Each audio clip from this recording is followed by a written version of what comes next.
Hello and welcome to another live stream from Just in Time Worlds. I hope that all of my sound is okay and my video is okay and everything is coming through fine. Let me know in the chat if there are any issues with any of the sound or audio, etc. Okay, the purpose of today is to talk about economics in fantasy world building. And I'm going to talk about how to set up an economic system from its absolute base. Now, I do want to emphasize here that I'm going to do this in kind of broadish terms. There are specific things that you should think about if you are setting up a feudal system or a industrial system or a Bronze Age system, etc. And I will cover some of those in later ones, but this is kind of a broad baseline. This is how you set up a generic system. Do keep an eye out on the channel. I have votes on what I should live stream on. So if you want a specific economic system, suggest it in the comments and I'll put up a poll for it. Okay, so let's first just talk about the point at where we start talking about meaningful economics. So the thing with hunter-gatherer societies is they are active. They do stuff, but they don't have what we would call an economy, because every hunter-gatherer society is in and of itself self-sufficient. They don't really have labor specialization because they are continuously moving. So we start talking about real economies once we settle down, once the agricultural revolution happens and labor starts becoming specialized due to urbanization. Okay, so basically what happens is you start having blacksmiths and shoemakers and tailors and so on, and these people don't have time to farm as well as to do their specialized labor activity, and they have to engage in trade in order to survive. Okay, so they need to trade just for their basic foods, not just for luxury items. And as such, they then start having monetary systems and systems of value, like what is one pumpkin worth when you're measuring it against a horseshoe? You know, do you need 5 pumpkins for one horseshoe? And then, of course, that is a very clumsy calculation to make when you're thinking about all the goods in your society, and you start developing monetary systems to count what is an item worth, so that you don't constantly have this debate of, like, you know, what is a bushel of wheat worth if you replace it with a loaf of bread. Okay.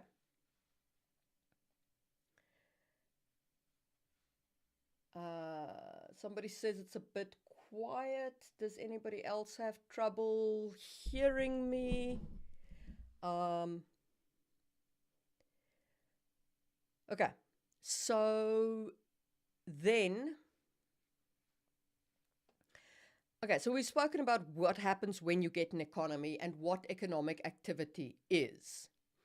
Now, when I then build a region, when I build any region's economy, what I try and think about first is their resources. So I try and build their wealth, okay? And in order to build their wealth, I first need to know what resources they have in that region. I tend to think of a region rather than, say, a whole continent, because that helps me focus in a specific area. So a region in my mind is generally something that has a reasonably homogeneous population and a similar kind of weather. So it would be a tropical region or a plains region, etc. Okay. So the first thing that I think about is basic needs. All right. Now, if a region cannot meet the basic needs of its population, it is not an economically independent region. Okay, so those basic needs is shelter, food, and water and clothing, like what you need to physically live. And if your region is lacking, say, building materials for a house, or it doesn't have enough food to actually feed everybody who lives in that region, then that region is not economically independent. Now, that doesn't mean you need to fix it. It is interesting to work with economically independent regions and with economically dependent regions. So, an example of an economically independent region would be like the Shire in J.R.R. Tolkien's Middle Earth. Everything the Shire needs, from, the trees that they use to build houses with, to the agricultural products that they eat, to the pipe that they smoke, everything they need, they can grow. Now, independent regions have less trade than dependent regions, because dependent regions need to trade with other regions for the things that they have to replicate. Okay, so that means that dependent regions comes with built-in conflict, because what happens if that trade is cut off? And we can see that, for example, with Dune, how much of the control of the resource spice drives the plot, because everybody needs spice. And that becomes a need that can only be matched by one region, and that then leads to this enormously complex plot. Okay, so think about your basic needs first and how much of it is produced inside the region and what that is. Like a tropical region might have bananas, and that might be their primary food stuff, and so on. All right, but even so that's my first step, is establishing that kind of primary stuff. Then I start looking at trade. What does this region trade? Is it raw resources, or is it a finished product? And I split trade into 3 categories. Existential trade is what they need to survive. So that's what I've just spoken about. The trade that you need in order for your population to survive. That is generally things like foodstuffs, building material, clothes, things like that you absolutely critically need. Then there is critical trade, which is, for example, like tin in the Bronze Age. Now, that is an item that you need in order to kind of fuel your society. Oil for our civilizations would be like that. It's almost existential. Now, we could survive without oil. It would be really, really hard, and there would probably be a societal collapse, but there wouldn't be mass extinction of our people. At least, I don't think so. So that is, for me, the difference between existential trade and critical trade. Existential means you absolutely would have extinction without it. People would be starving. Critical means you might have societal collapse without it. And we can see that happening in the Bronze Age. Whatever happened to disrupt the Bronze Age disrupted their trade networks. It disrupted their means to get tin. And that disruption resulted in the collapse of the Bronze Age societies. So you can see that critical trade can collapse and change your society, but existential trade will put you in a position where you're starving. So I distinguish between those two, and I establish them. And then, of course, there is luxury trade. Now, we have traded luxury trade since forever.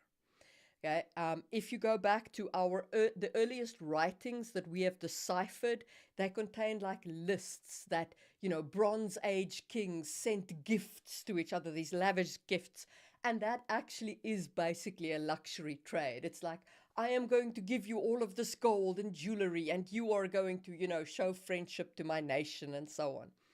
And that is worth, and that is not existential trade. Nothing really terrible except prestige is going to happen if luxury trade is interrupted. But the more luxury trade you have, the wealthier your nation is. Okay, so we have resources, we have trade. All right. Then you need to think about what happens to take resources and make it into a final product, and where does this take place? And this is where labor comes in. This is where sentient being, because we're building fantasy world, so sentient beings labor comes in. And this is where wealth really is created. A raw resource, I mean, there are a few raw resources that are truly expensive because they are so rare. But for the most part, especially if you're talking about existential items, you're not looking at the item itself, the raw resource cost being where the value lies. The value lies in the labor that's gone into the item. Okay? So, for example, if you think about a curtain hanging in a window, the cotton that goes into it is not the expensive part. But if you have to do everything by hand, you have to pick the cotton, you have to spin the cotton, you have to weave it into its component piece, then somebody has to stitch it together. All of that takes an enormous amount of labor, man hours. And those man hours are what make the item expensive. Now, you also need to count man hours, or at least time passing, in two other places. One is in trade. Okay? The longer an item has to travel in order to get to where it's being sold, the more expensive it is, because travel is expensive and the time that passes traveling is expensive. And then storage of an item is expensive. Think about wine that is more expensive when it's stored. So, what in your region is produced? How many man hours does it take? And do they trade it or do they use it internally? Okay, so this gives me an overview of my region. All right, so far in my region, we've got what resources I have, whether I'm dependent or independent, economically speaking, this region, what kind of critical trade I have, what kind of existential trade I have, and what kind of luxury trade I have. All right. Now, we come to the really, really interesting part of building this economy. Who controls the wealth and how is it controlled?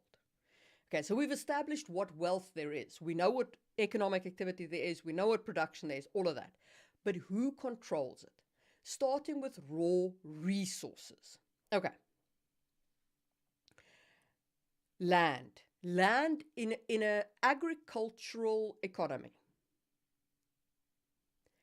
In an agricultural economy, so an economy where you are growing produce like wheat or other crops, right? Land is your singular most important raw resource.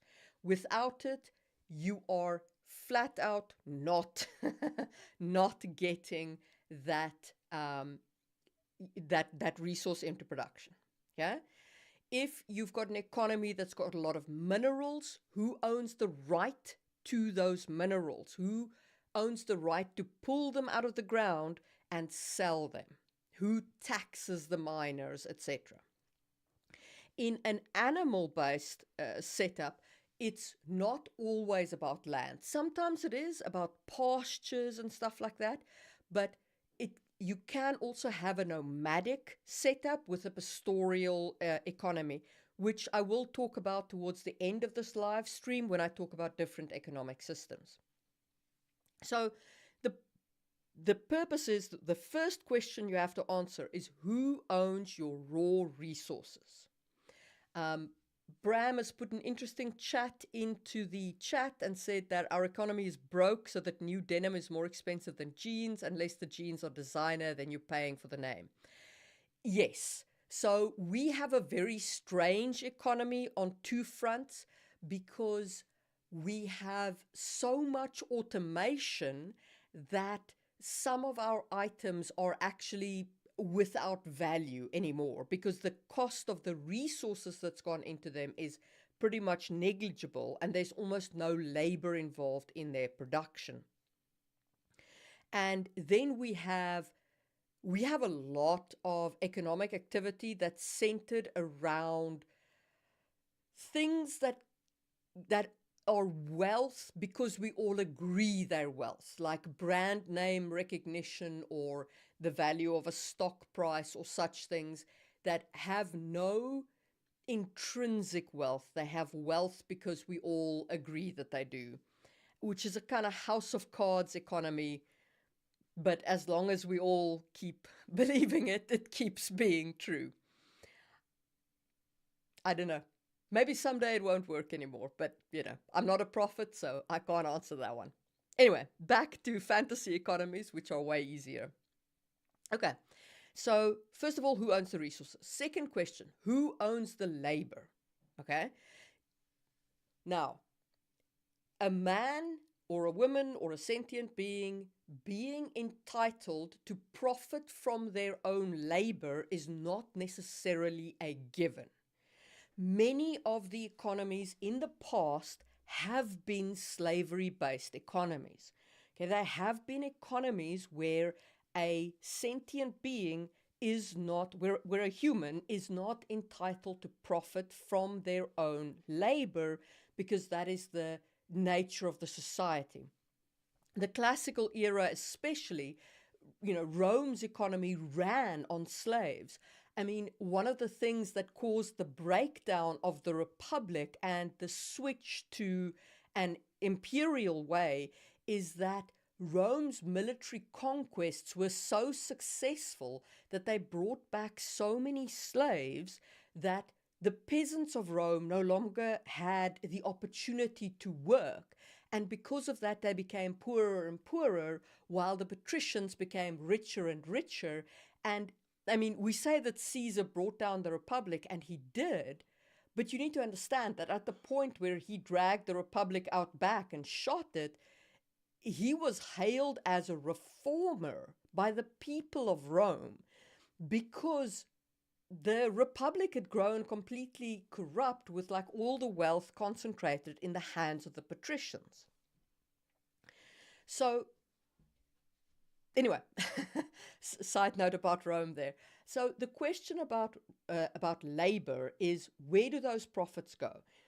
Is it a slave-based economy? Do people own the right to their own labor? Do you have a serf economy? So a serf economy is one where the majority of people are tied to the land and they have to work the land. They're not exactly slaves, but it is close as damn it. The difference between a serf and a slave is that a slave can be sold independently and a serf comes as a package deal with the land. Yeah. Then I do want to briefly talk about a video that is coming up that is available to my members. If you're not a member of the channel, consider becoming a member of the channel. And all of my members currently have access to this video that is about the themes that you introduce into your world by introducing certain economic models like a pseudo-slavery and so on, and what the value of labor means for your thematic world building. Okay, then the last thing I want to talk about in labor is, what if you don't need labor? Okay, so In Star Trek's case, they build this post-scarcity economy. And the reason why they can do that is because they have nearly limitless energy and raw resources because they have access to the stars, but also because they have um, eliminated the need for labor. They have these replicators that can meet all your basic needs. And because of that, you don't need labor. And everybody can have their basic needs met without requiring somebody's labor. And that turns you into a post-scarcity society. And that is why you can have all of these goods available in Star Trek or economies like that. Okay, so who owns the resources? Who owns the labor? Next, who owns the storage? And this is a bigger question than you might think, because we're not talking about, storing, like I've got a couple of bottles of wine in my house, and I store my wine for 6 months, maybe a year, if I'm, feeling really like I should save this one for a special occasion. Generally, I kind of drink wine. But anyway, so, but I don't store barrels of wine. I don't have storage on an industrial capacity. And when we're talking about storage for an economic activity, we're talking about industrial level storage.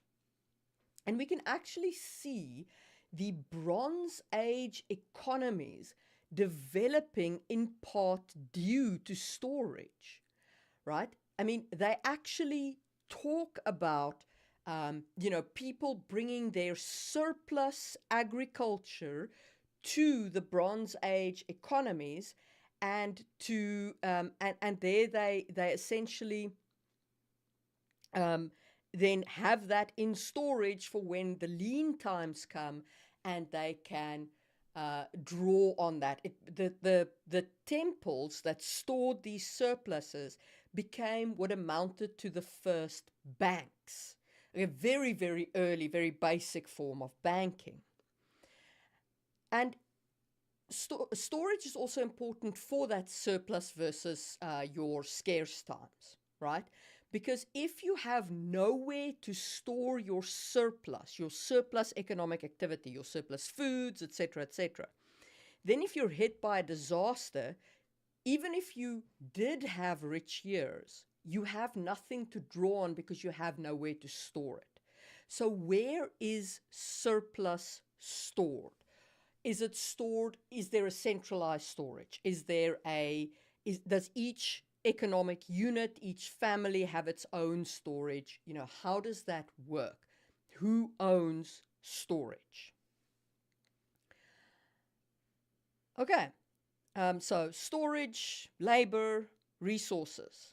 Okay, that gives me, by and large, large control of the economy. But it also brings up questions about who profits in each step of the production process.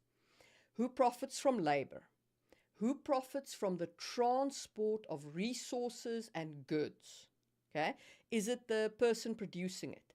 Are they specialized transporters? So do you have the beginnings of a service economy where you have people who just provide a service and are recompensed for it, like a trader or a merchant or a banker?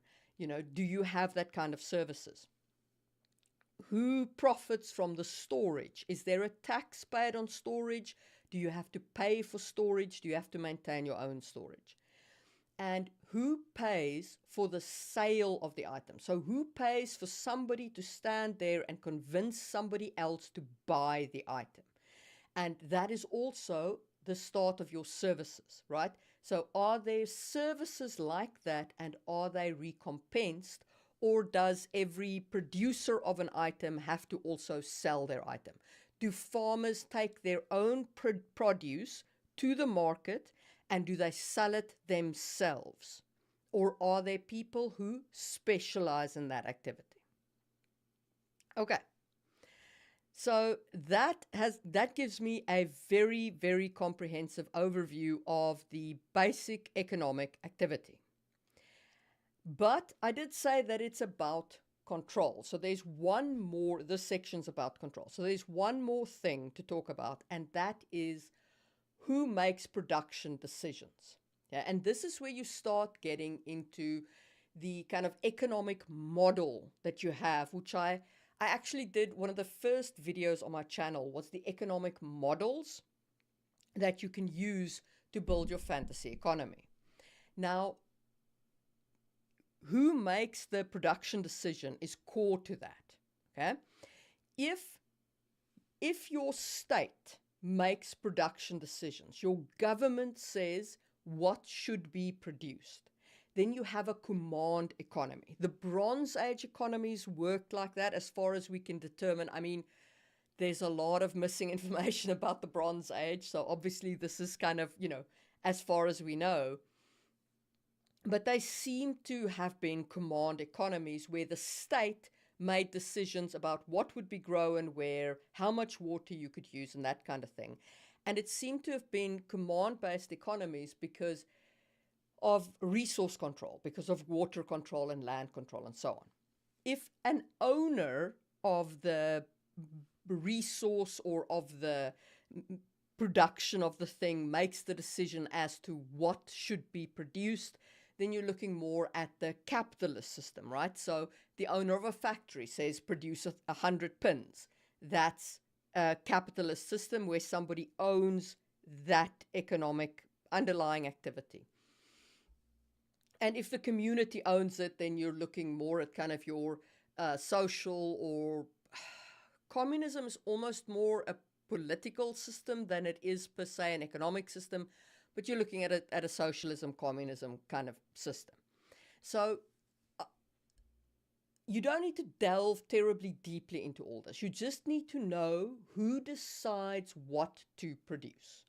Is it central, the state, or is it the owner of the resource, or is it made in community? Like, does the village come together and decide they're going to produce barley and they're going to leave these fields fallow?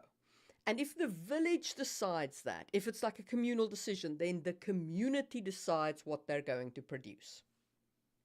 Okay, so that is the basics of setting up an economy. And I set up my economies like that, whether I have explicit magic as part of my economies or not.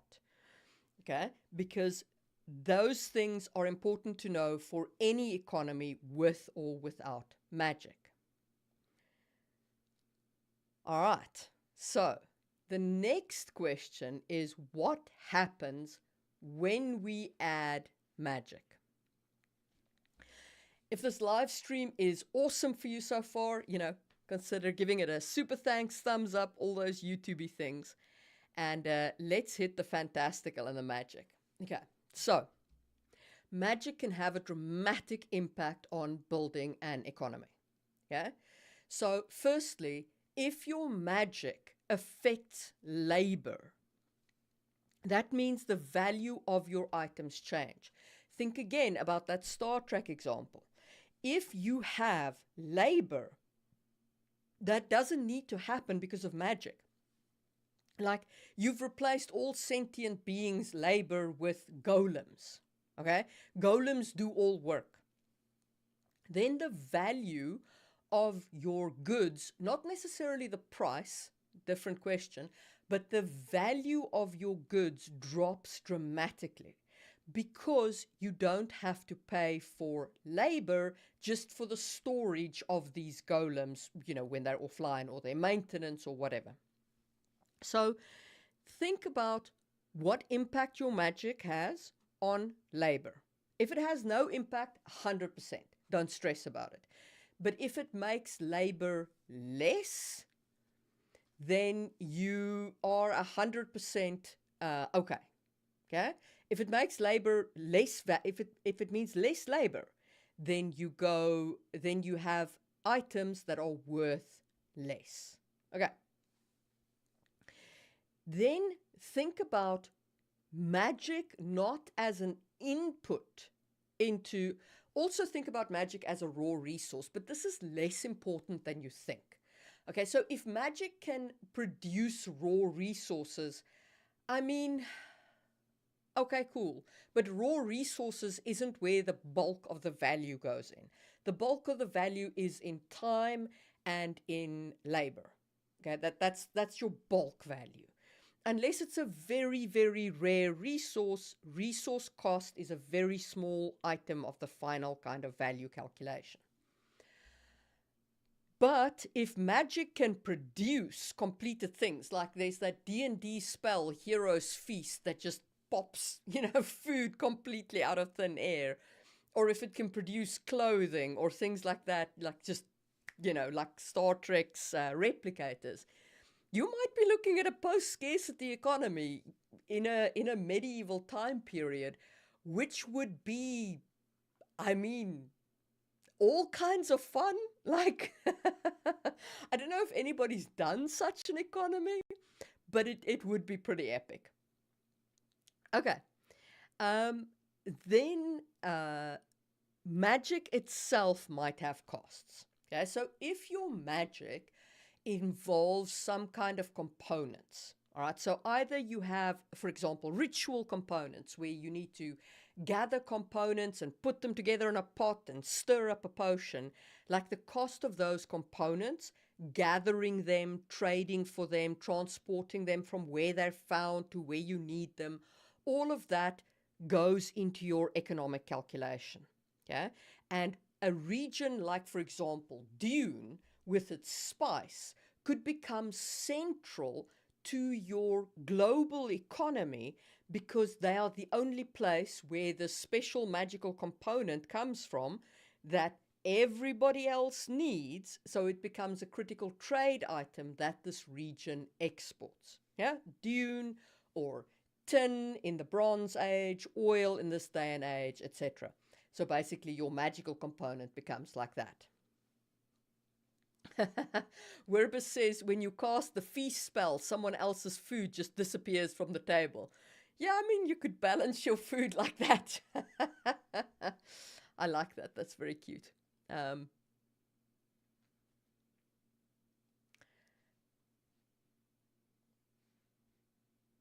Sorry, I just closed my chat window. So just moving it again. Okay. All right, so then the other thing that you need to think about in terms of magic and the economy is the output of magic.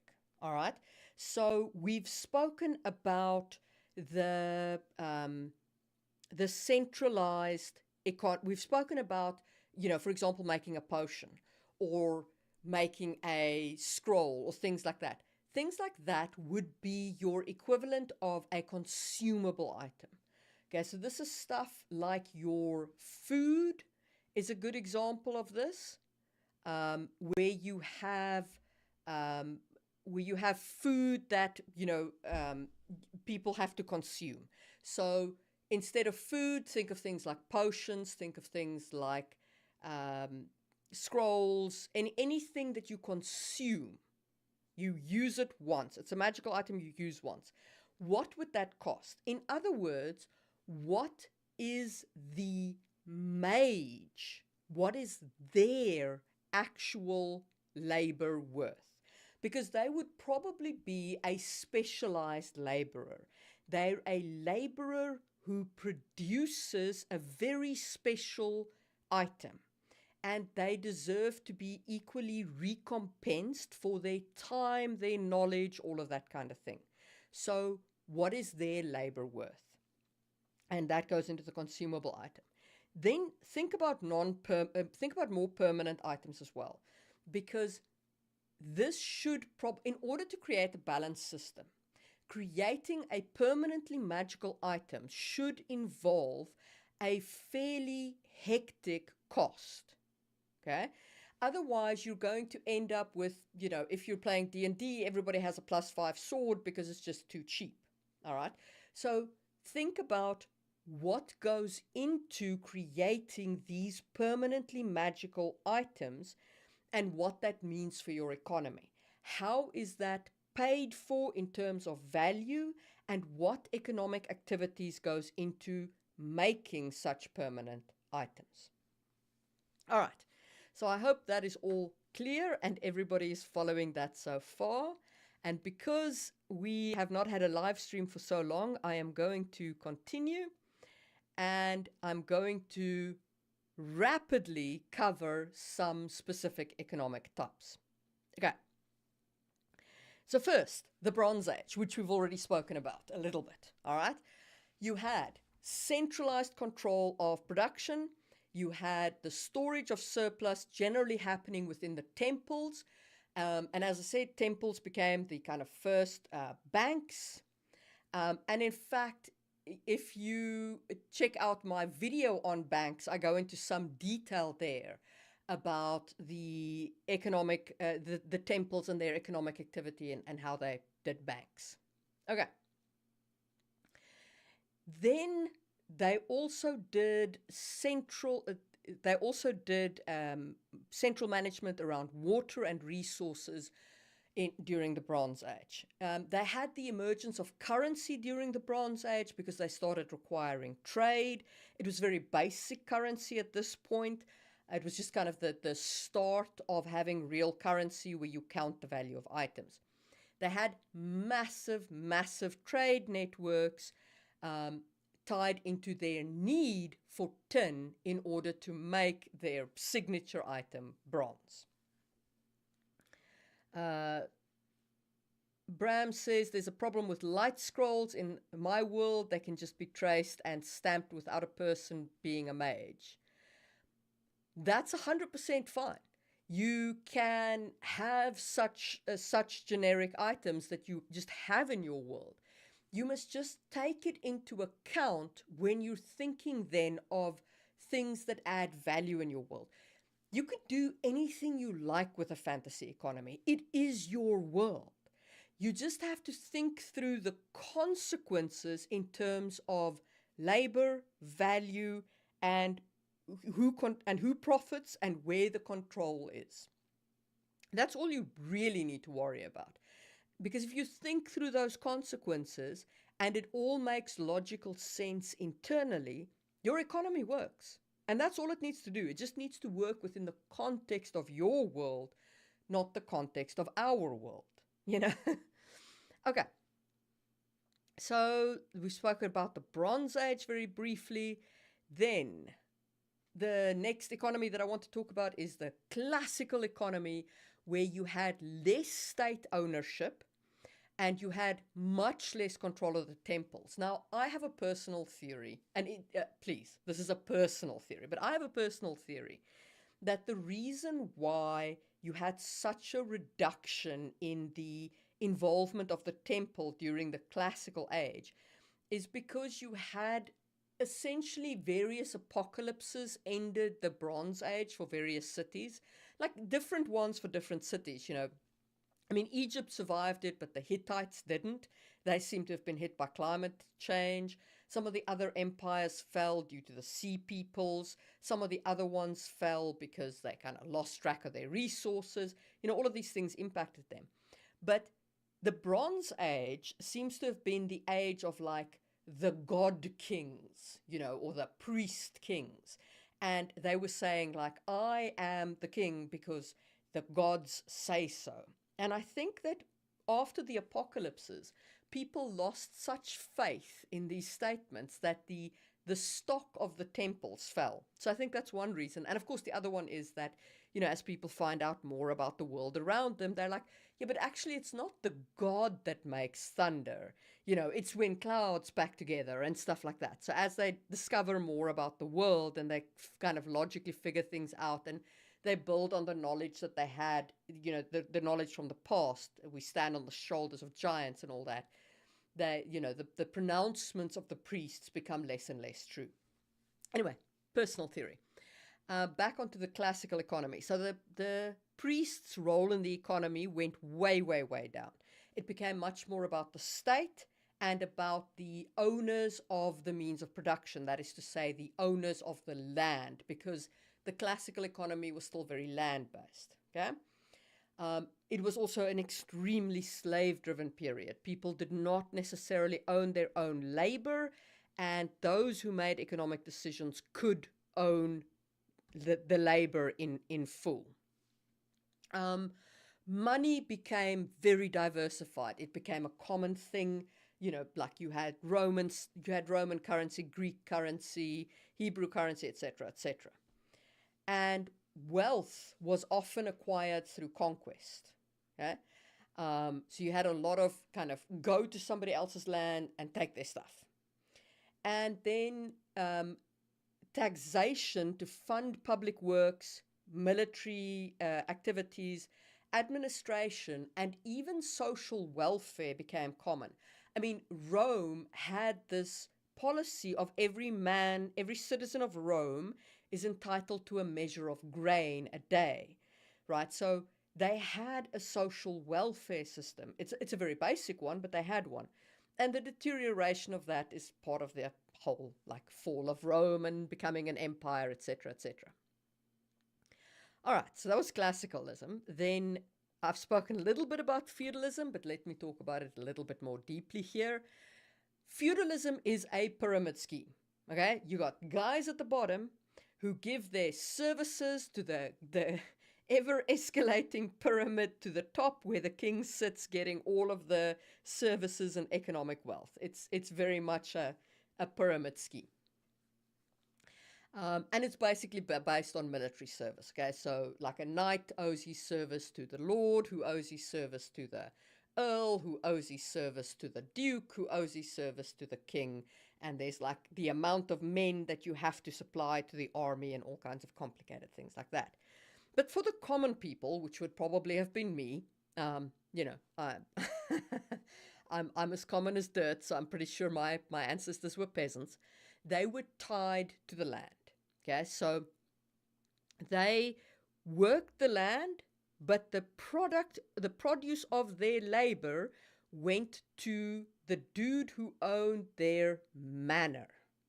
Okay, so the basic economic unit was the manor unit, and that was basically what the peasants all gave their produce to, was to the centralized manor where surplus was stored, and the peasants were allowed to keep very, very little of their own food.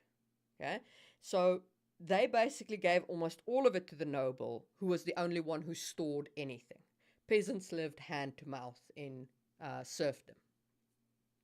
Okay, and the reason why that changed with the advent of the Enlightenment is because people needed more labor in the cities to start producing goods that were no longer tied to the agricultural production. I could do an entire video on that economic revolution, of the move from serfdom to city activity and the urbanization that resulted and the changes that made to the economy and so on. But I'm a world building channel, not an economics channel, though if you're very, very interested in that topic, let me know and I'll put it up for a vote. PP0 says they just stopped by to say that your videos have helped me in my world building. I am so glad, and I really appreciate always getting feedback on which of my videos have helped and what else you guys would like to see. I appreciate all of you that form my community here on YouTube. Okay, then I want to talk about one other economic type before I talk about moving beyond land, and that is nomadic economies. So nomadic economies is a very different kettle of fish from your farming economies, from your sedentary economies. So this is things like, if you think of this, the Scythians and the Mongols and some of the African tribes, their kind of economies where the wealth is concentrated in the animals that you own, rather than the land. Okay, so here it's more about having grazing rights to land and so on, but your actual wealth is your animals. How many heads of cattle, how many horses, how many whatever fantastical animal you give these guys. And that's part of what I spoke about in my creation of a steppe nomad culture. But basically, from an economic activity, your your setup moves away from who owns the land and how do you produce it to your central management of your resources and mobile wealth. Okay, so yes, most of your wealth is in your animals, but you have other wealth as well. But that wealth has to be transportable. That's where you start having things like wealth that you can wear, rings of gold that you wear around your neck, that indicates your wealth, or jewelry that you wear that has your wealth on it. Because you need to have transportable wealth because you live in a transport way. Storage in such a lifestyle becomes a critical component and a high premium component in your nomadic lifestyle because you have so little of it. And whatever storage you have to have has to be mobile. So you stop having storage goes from being one of your lesser inputs to being one of your greater inputs. Wurbus says, I think that times where economic system shifts is a really good idea for book settings. Yes, I agree. I absolutely love setting books either as the initiation of or in the middle of shifting systems. And this is because I personally don't like storylines where at the end of it, nothing changes. Like the hero was basically just fighting for the status quo. I personally, I like to see change because of the story. It's a personal preference. Like not everybody thinks like that, but I like that. I like seeing that kind of change in the world, and it provides such a rich source of conflict because there are people who want to stay as they were, and then there's people who want to change, and you get this immediate conflict and tension between these factions. So it's always interesting to set your time there. Okay, so the last bit of economics that I want to touch on is the moving beyond land. Okay. So this is a little bit about the revolutions. It's about our economy as well. Um, as we started having, more and more economic activity of production, right? So the final products of cloth, and we started having automation. So producing goods became easier. I mean, if we think about like everything, if I just look at my room around me, this piece of cloth, my books, this glass jar, my microphone, I've got two huge lights around me, etc. These are all items that we have produced that have got nothing to do with agriculture per se. And as our economy moved more and more to that, your agricultural products get devalued, despite the fact that they're still critical for us all to live. They become devalued, and these physical item goods become more and more important. And as you get more and more of these goods, your society becomes more and more complex, and your services goes from transport services and sale services, so basically merchants and traders, and you move into having lawyers and computer programmers.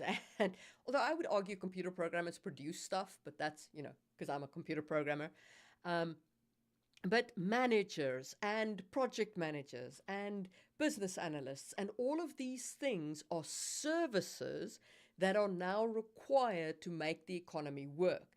And they don't produce goods, but they add wealth in that they provide services. So they make the production of goods more economical or better, cheap. So they go into making goods available.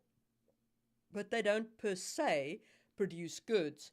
They are still economic activities though. So if you have moved beyond just a land-based economy, So you've moved beyond just having items and so on, and you're now in this richer environment where you've got services available. You also need to think about what services are those? Like, are they banking services? Is it trading services, merchant services? Is it optimization services, like making the production of goods better? Is it safety services? All of those kinds of services, what are their benefits? What are people paid for them? So, what is their labor input into them? And what do they make better in your society? Scrappy says, in addition, the figurehead is treated like a living god due to her power, so there's religion to keep everything in check. Yes, the Bronze Age, I think this is in relation to the Bronze Age, was a very strange period for that kind of approach.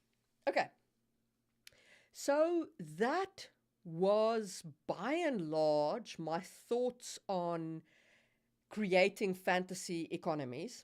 I will at some point make a worksheet about this. So I don't know if you've seen, I have started bringing out member exclusive videos, and for like €3 a month, you can be a member of the channel.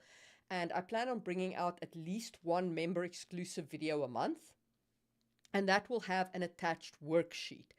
And those worksheets are to help you build up your own world. So you fill them in and it guides you through the creation of a trading point or an economy, etc., etc.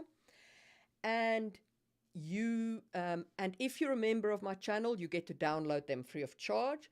But if you want those worksheets, you can check my Ko-fi store, and they are on sale there for €3 a worksheet. So, you actually get a way better deal with the membership. Okay, and those are my thoughts on economic activities. We will have time for one more live stream before I go on holiday, because I'm going to South Africa. So I will put up a poll on my channel for everyone to vote on as to what our last live stream of the year will be. I hope that you all really enjoyed this. I certainly did. It was great to get back to you all. All right. Have a good one.